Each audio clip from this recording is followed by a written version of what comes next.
Welcome back to Deep Topics with Shaun. I'm your host, Shaun, and this is episode 2 of season 2 of the podcast. And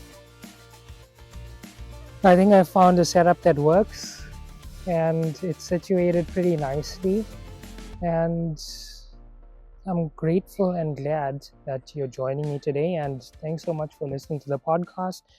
If you're watching this on YouTube, then make sure to subscribe if you'd like to see more of Deep Topics with Shaun. And if you're listening to this on Spotify, then I would love for you to subscribe as well and receive notifications for upcoming episodes.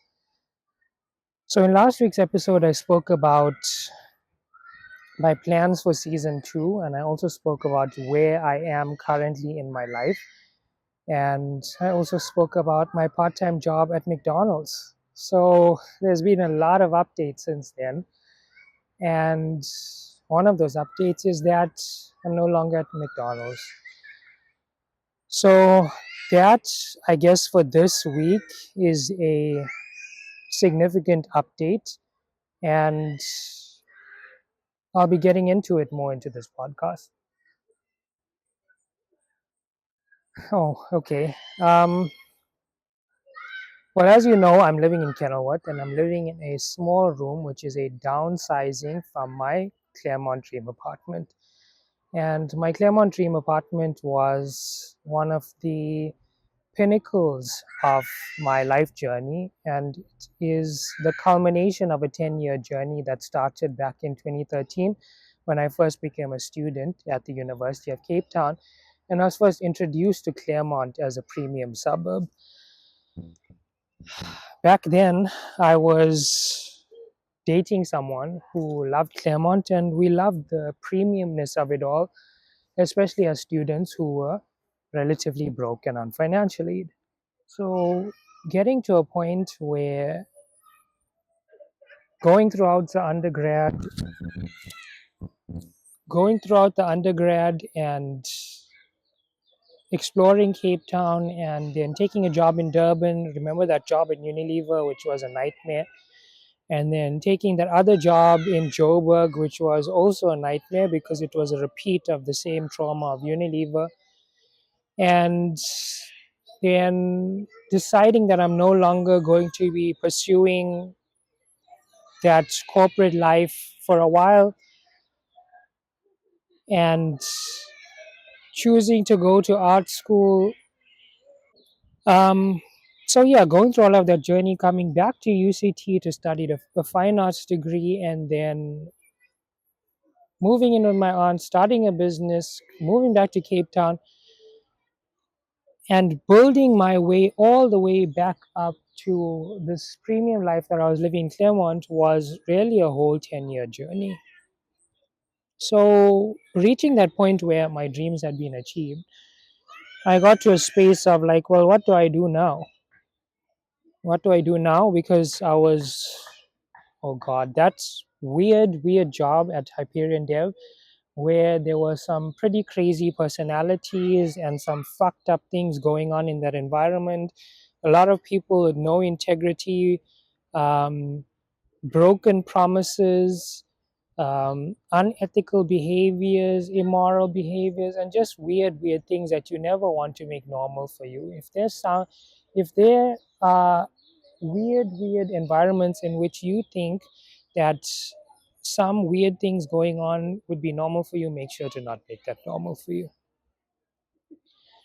So getting out of that and giving myself the opportunity to take some time to enjoy my dream apartment, which I did from May to August of that year, was a very much needed time for me to make the most of that space, which I didn't while I was living there. Because when I was working okay, the job was relatively fulfilling, but the environment was fucked up and just crazy and volatile here, there, and everywhere. That was too much of a distraction from that I was actually living my dream life. And so when I recognize that I'm going to leave that place, and I'm going to leave that place even if I have to pay whatever I need to pay to leave that place, then what was necessary for me at the time was to say that I'm going to enjoy my dream apartment. I'm going to use my savings, and I'm going to make the most of this experience, and I'm going to see this place like I never saw it before. So at the end of August, I ran out of savings and I had to move out of my dream apartment. And that's why I moved into this room that I'm living in Kenilworth. And if you've been following me on TikTok, then I've showed the room in some of my lives. But honestly, it's like, I don't want to say it's embarrassing, but it's embarrassing. It's embarrassing for various reasons. There's no natural light, there's cockroaches. I've had to like use tape to close off some areas where the cockroaches enter because I don't kill. So I would rather say, don't come in, and then I won't have to sweep you out. And I have to go to the main house to use the kitchen and the bathroom. But recently the power has been tripping out, so the kitchen, the kettle has been thrown out, the toaster has been thrown out, the stove is about to be thrown out. What appliances are we going to use there? Who knows? So personally, I have to think to myself, is this a winter season in my life where I'm experiencing the challenges I'm experiencing? And honestly, I think no. I think no, it's not a winter season.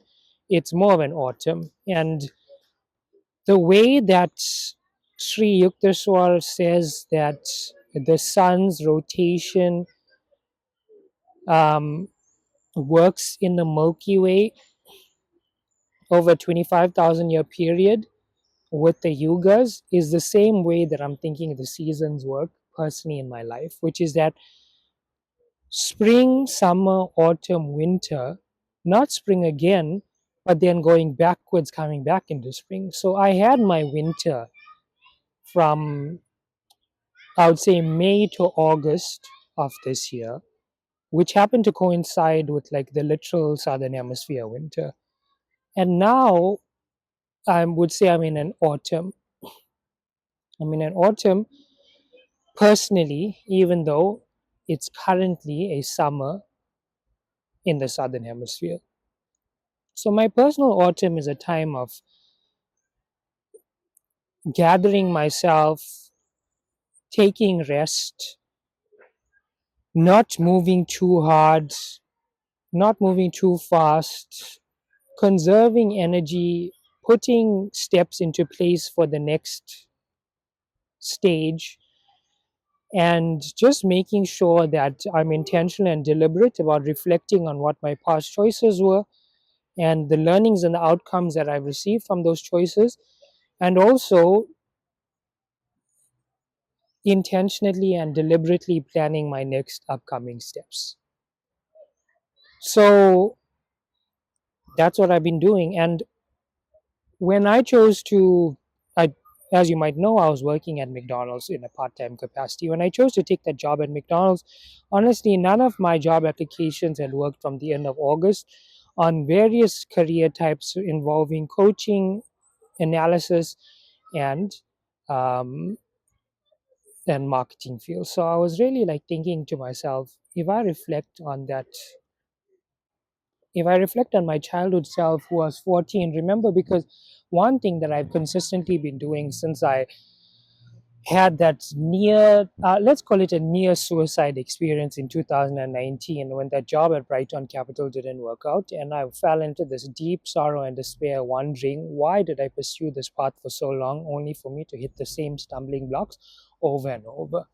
It made me then reflect on my childhood self of 6 years old. And my childhood self of 6 years old was very creative and very artistic. So when I chose to go to study fine arts at the University of Cape Town, that was the major driver for that decision on on thinking to myself, if I am choosing to uncover my inner authentic self that I hid away for such a long time because I thought it was not ideal, then to uncover that inauthentic self required me to reflect on my childhood self and to uncover characteristics and behaviors that were present there that I know were deeply satisfying, meaningful, and fulfilling, and I needed to bring them out again. So in art school, I brought out the creative, the artist.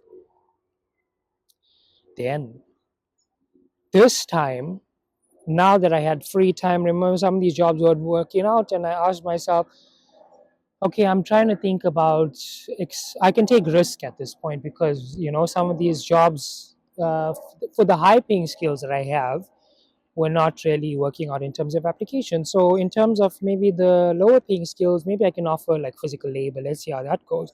So let me reflect again on the upbringing and see.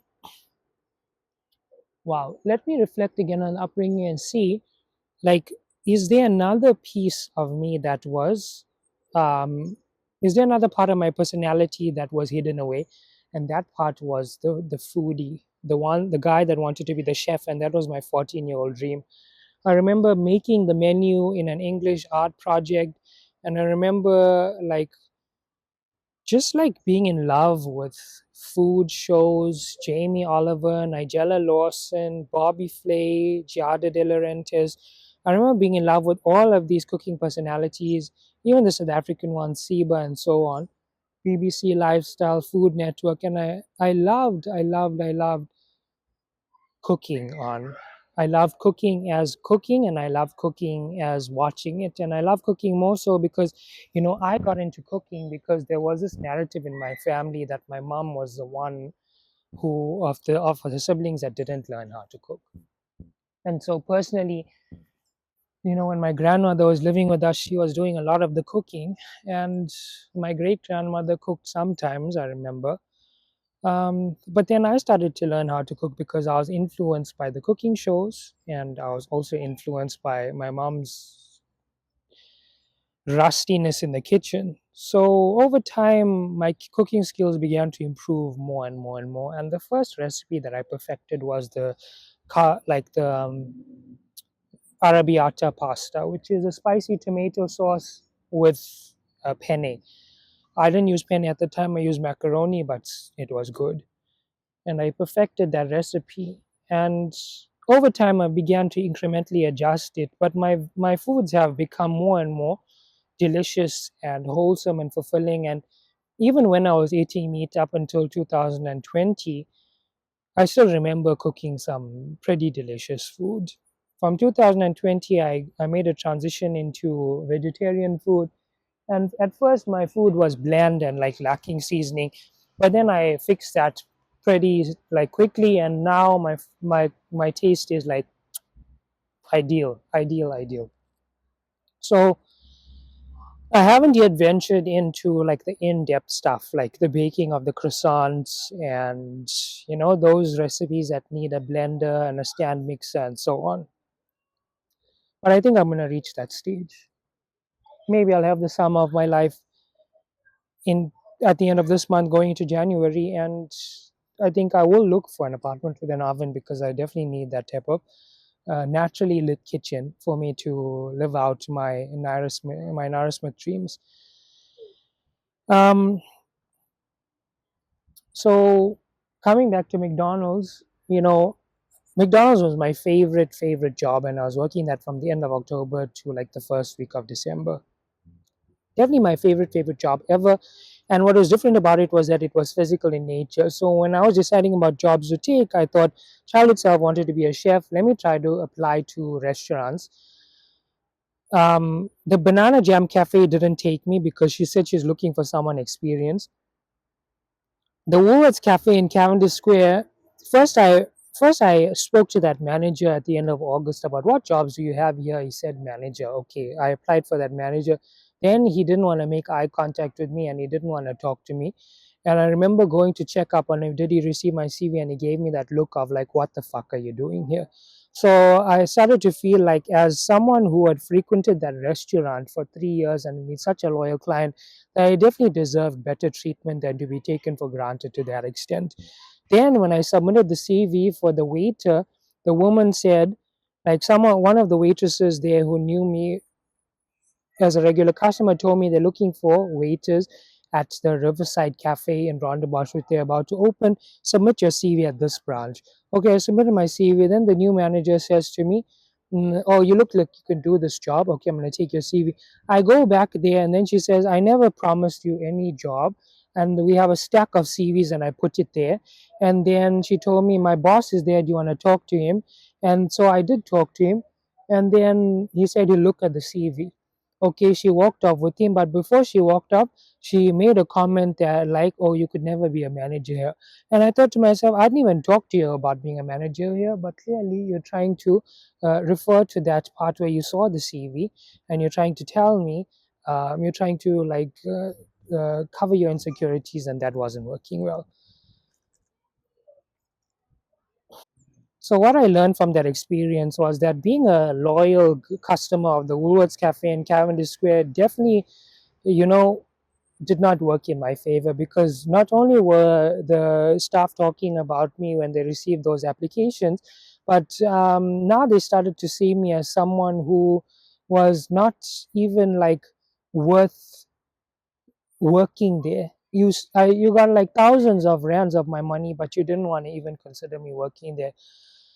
It was sad for me, honestly. It was sad for me, and I don't feel like I even want to go back to that Woolworths Cafe anymore. And so when I think about hospitality experience, then I thought to myself, okay, I found job jack. Let me now go to apply at McDonald's and some other places and see how that works out. Okay, so I sent that application and it worked out. And I knew within the first interview that I'd be getting that job. So when I started it, I recognized pretty quickly that that type of work required an intensity that I never worked with before. And it was something that I was pretty comfortable with, because when I was in grade 11 and 12, I worked at Mincash. And anybody that knows about Mincash in Greytown knows that firstly, it's been like a family like routine for somebody to be, working at Mincash, because both my uncle, my aunt, and my mom worked there. So everybody worked at Mincash, and I worked at Mincash. And you'd be doing things like moving trolleys, and yeah, I was even the like. Remember, I was suffering from shyness at the time. So even then, it was challenging, because uh, I was learning how to speak comfortably, confidently with new customers, with new people. People were speaking Zulu. I was trying to figure out like what are they saying. And then I was doing like the basic things of like moving trolleys, taking baskets, saying next person in line, please, and um, just trying to like dig out all of the anxiety, social awkwardness, whatever, and build some necessary skills and earn some money. I was earning 100 Rand a day at Mincash. So I got comfortable with challenging work when I worked at Mincash, and I was 17 and 18 at the time. So when I joined McDonald's, it was not challenging work at all. It was high intensity, but I cannot say it was difficult. I could say it was challenging, but I cannot say it was difficult. And then when there were new people that started there as part of the Flexi crew, I think they found that work difficult. And for me, I couldn't really, resonate with that type of experience, because for me, I was smooth sailing. I was smooth sailing because I was learning what I needed to learn. And I met some great and wonderful people. They were very kind, they were very patient, and they were compassionate, and it was like ideal. It was very ideal. They were very good to me. And I was practicing service. One thing that Krishna speaks about in the Bhagavad Gita is that like service towards others is a path towards enlightenment, and when combined with the other parts can like increase the likelihood, or the pace of the trajectory, pace and trajectory can increase both. So I went to that. Okay, so I'm getting physical activity. Remember, my sedentary lifestyle was not working well for me. So I was like, let me take a job that's physical in nature, where I'm using upper body and lower body strength, in which my whole working experience appears to be a whole body workout. Cool. Okay. Childhood self at 14 wanted to restaurant experience, to be a chef. Okay, this is close enough. Um, Working for a global food brand that I love. Cool. And getting restaurant experience in hospitality, great, because those people said I didn't have hospitality experience, that's why they didn't want to hire me. Okay, here I'm getting hospitality experience. What else? That's pretty much it. And so I was making content at the time for a brand that I truly loved, and I was really showing this experience, which I thought was a great and wonderful experience. I was so grateful for my job, and I really loved the work that I was doing and the content that I was making. And I answered a lot of questions about the job, and I also did some like vegetarian hacks, Kosa lessons from the kitchen, daily vlogs, and so on. And at that time, I started to see that me as a personality is resonating with the audience. And whereas my social media up until that point was very much tailored around spirituality, mindfulness, and meditation concepts, it was very much a brand featuring Shaun. What I started to learn while making content during this time was that Shaun featuring everything else is really the key to doing this well. So Shaun featuring everything else being the key to doing this well was the way to go. And I started to see that my audience was growing and my content was also growing. So I started to make that content. And then at week 5, the manager called me to the office and was like very much like huffing and puffing because who knows why. Did you know about the social media policy? I'm like, no, I didn't. I didn't know about the social media policy. Nobody told me about that. And then she was like, you have to write a statement. And there I go, asking about the pen firstly. And then when I got the pen, then taking that page and beginning to write that social media policy. Or not the social media policy, but that social media statement. So, one thing that I recognize about writing that social media statement is that if this was going to be the last experience that I had in that organization, that I knew that I wanted it to be a memorable one.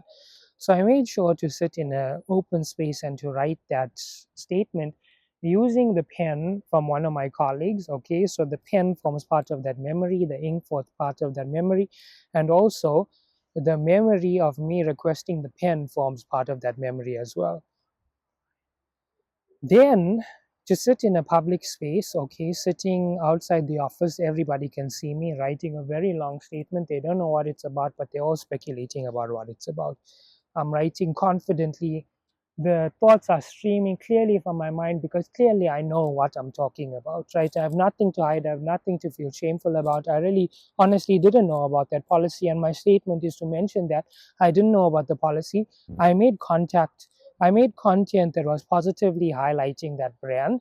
I only had love for that brand. And I was only sharing helpful information about that job. I was doing good and wonderful, uplifting things, not just for myself, but for this brand, for this job, for this restaurant, and for the society as a whole. I wrote that statement and I put it in that office on the keyboard. I don't know who saw it, but it's fine.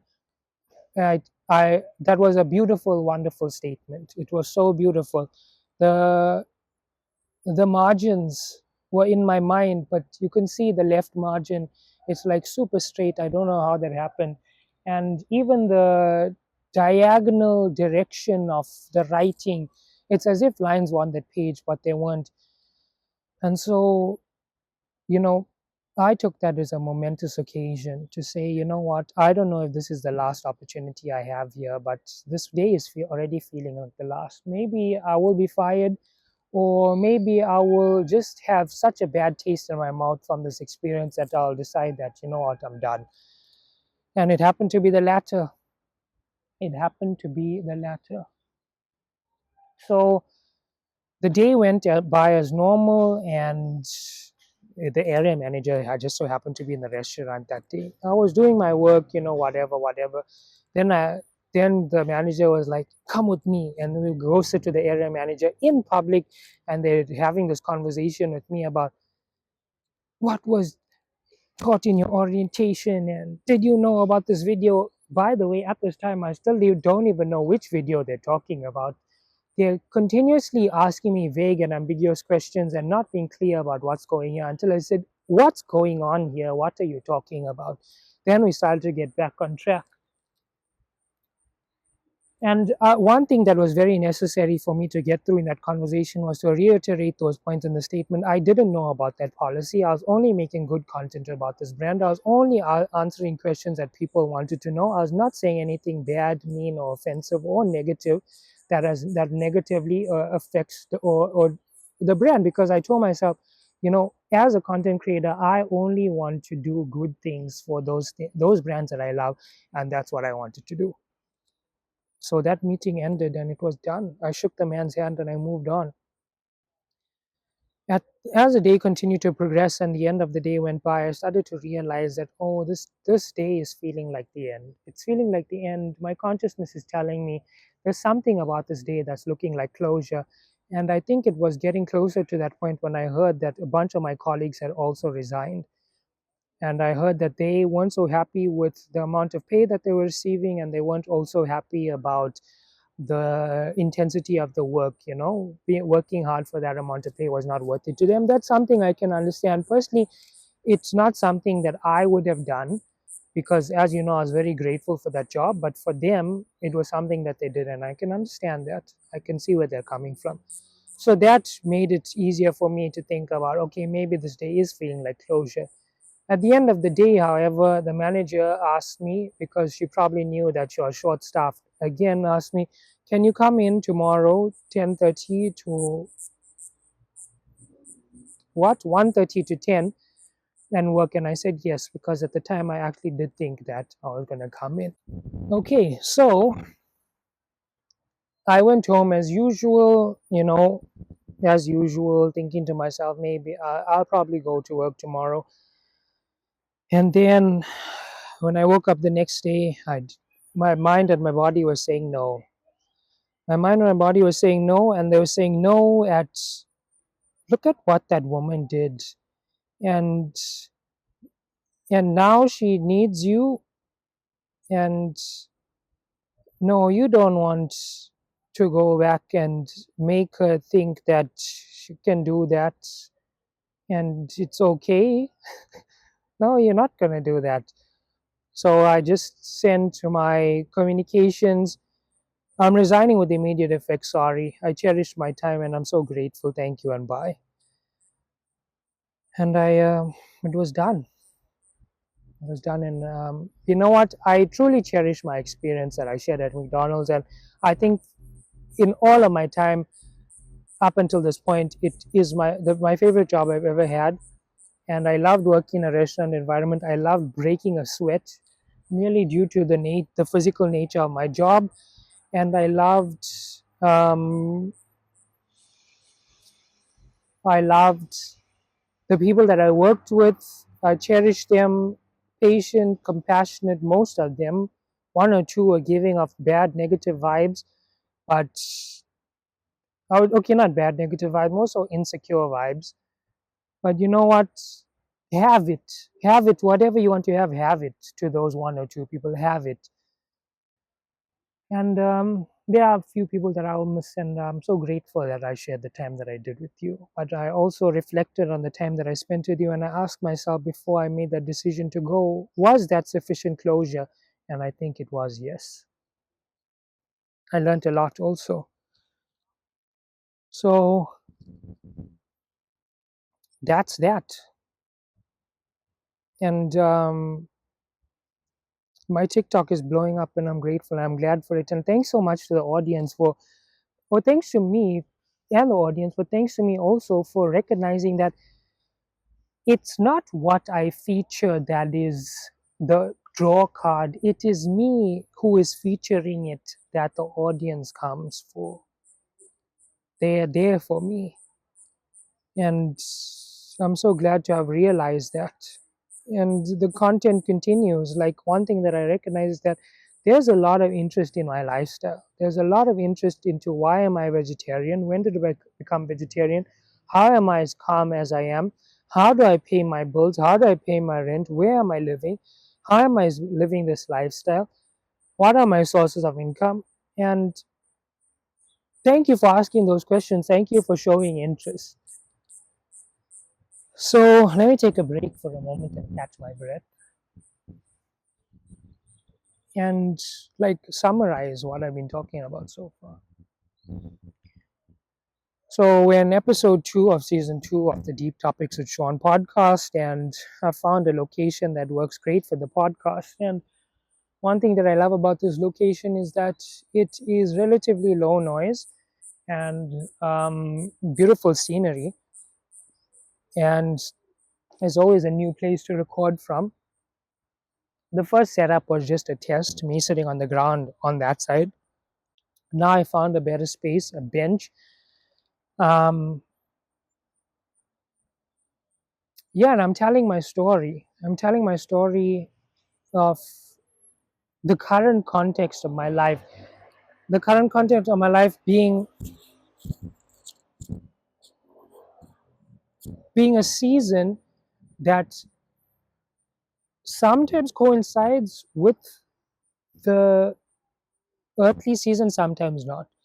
So currently in my life, I'm in an autumn. And the autumn started in September, October, November, December. I think the life seasons are 4 months long because the winter season was a May, June, July, August. The winter season in my life was a 4 month long season. I think the autumn season will also be a 4 month long season that will end at the end of December. And I think that the summer of my life will begin at the end of December, transitioning into January. And that will mean the arrival of a new income source, one that is large enough for me to shift the trajectory of my current movements and to move into a space that allows me to blossom and bloom into the next evolution of who I am and who I'm becoming. So currently I'm in a space of an autumn. It's a space of like conservation of energy. Even though I did take that McDonald's job, it still was low stress, low pressure. It was high intensity physically, but in terms of like mental demand, it was low stress, low pressure. I also do drawing regularly. My content creation on TikTok doesn't take too much time, so it has become part of my lifestyle. So my lifestyle in this time, in this autumn time, which is a conservation of energy time, is more about what are the essentials of a deeply fulfilling and meaningful life, I guess now with TikTok, and also impactful life. Definitely drawing on a regular basis, fulfilling my creative expressions like I'm doing with TikTok and with drawing, making sure to upload my drawings because that's onto my website because that's one of these income sources that you all are so interested about. Um, Recording my podcast because it has now become a lifestyle to share the current context of my journey. Um, Doing the research, contacting people, building the network about the full time work that I'm doing, and always trying to make sure that the full time work is aligned with both what I perceive to be the next stage of my evolution, an area of development, an area of growth, and an area of which I already have a sufficiently competent and capable skill set to maximize further. So, having said all of that, we get to this point where I'm sitting here and I think I never stopped living my dream life, even though it goes in cycles. I never stopped living my dream life, and I started living my dream life when I decided to uncover my authentic self. When I did that, when I was deeply depressed and suicidal in 2019, and there was just no other way. There was just no other way out. You're going into the ground or you're coming back up, and those were the two options. I didn't go into the ground because you know that story, or even if you haven't heard that story before, in that moment of deep depression and suicide, because I was meditating, I could see that the thoughts that the mind and the body were offering and feeling were not who I was. So while they were telling me, kill yourself, kill yourself, kill yourself, the silent background of the awareness and observation, my inner intuition was saying, no, no, that's not it. It wasn't saying in like like a way the inner monologue says, like with the mental narrative, but the intuitive feeling was that it's a no. It's a no to that. Don't listen to that. Don't even acknowledge those thoughts and feelings. So I took that. I took that. And the insight for me there was like, just like how over a incremental and perpetual period, all the way from 2006, from when you were 6, all the way from 2001, from when you were 6 years old, all the way up until 2019, when that Brighton Capital job didn't work out, you followed incrementally and perpetually a path that you thought was right, but it wasn't right for you. Just like how I followed a path that wasn't for me and harnessed the greatest and fullest extent of what I was capable of to manifest that path into fruition, so too could I do so with a path that is for me. And to be able to move to that trajectory requires me to discover more of what that path actually is. More of what that path actually is. What is that path for me? And the way that I've been able to do that is through meditation. The way that I've been able to discover what my inner authentic path uniquely and purposefully for me is through the practice of meditation.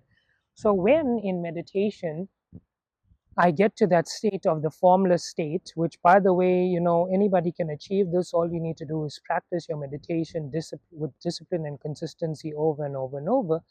You get to the formless state, which, by the way, I've been meditating for 6 years, and that's not even a long time. So, I wish you well. When you get to the formless state, personally, what I do is that I allow the formless state, because the formless state is a more expanded state than your physical state. So it is entering adjacent realms which also have information about physical reality that isn't necessarily present in physical reality at the time. So when doing that specific action to enter into the formless state, allow that expanded awareness to collect whatever information that is. And so sit there is what I do. And when you come back into physical reality, you trust that your nervous system, your subconscious mind, maybe even your conscious mind, has gathered a glimpse even of something more. And with that glimpse, you're going to do something with it when you come back into your physical life. So doing that something requires you to then take action on it. So sometimes when you enter your meditative state, you get all of these insights and you get all of these learnings and explore possibilities and this and that. But when you come into your physical waking reality, you still need to take action on it. And that's what you have hands for. They say that the human is one of the greatest creatures to have ever lived because our hands allow us greater degrees of motion and molding. And we've seen how we've like not just shaped environments, but we've built cities and giant structures and devices and technology and fashion all of these things out of physical reality because the hands allow greater freedom of movement and maneuvering. So taking that action and from 2020 deciding that I'm going to tap into my inner authentic self, go into the fine arts, explore my creative self, see where that leads. And 2022, okay, fine arts didn't work out. 2022, start that business and then grow that business and learn all of these things about business, like social media marketing, lead generation, sales, paid organic media, and so on, grow that business into 2023. It's paying my bills, it's helping pay my rent, I'm getting clients. 2024, getting to the point where my income has increased, but then unfortunately put the business on the back burner and kind of lost sight of the business in favor of that job, which, you know what, I did that, and I don't think I should have done that, but I can't go back and redo. So in November, I decided to close that business. I decided to close that business because I am no longer feeling like I'm the right person to do coaching in meditation. I no longer feel like I'm the right person to do that, and a bunch of things that happened in life helped me to decide that I wasn't the right person to do that, or maybe this is not, or maybe put a pause on it, or maybe you know it was, I learned a lot, but it's time to close and it's time to move on from this idea. Time to move on from this idea, and so that's what I did. That's what I did, and I don't have any regrets because I think that I nurtured it as much as I could, and I reached the point at which I can no longer nurture it at the place in my life that I currently am. So, like I mentioned, it is the autumn, and because it being the autumn requires me to trim some of the fat, for lack of a better term.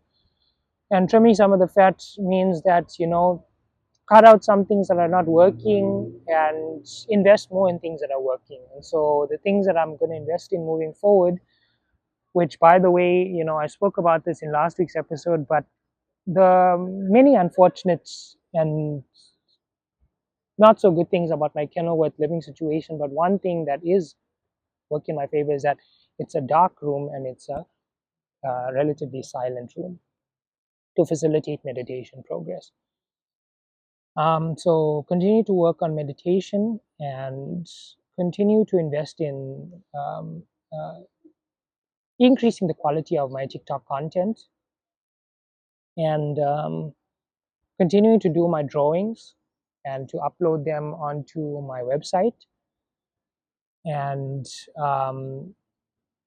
doing my podcast weekly. Season 2 will have 18 episodes of 9 episodes each.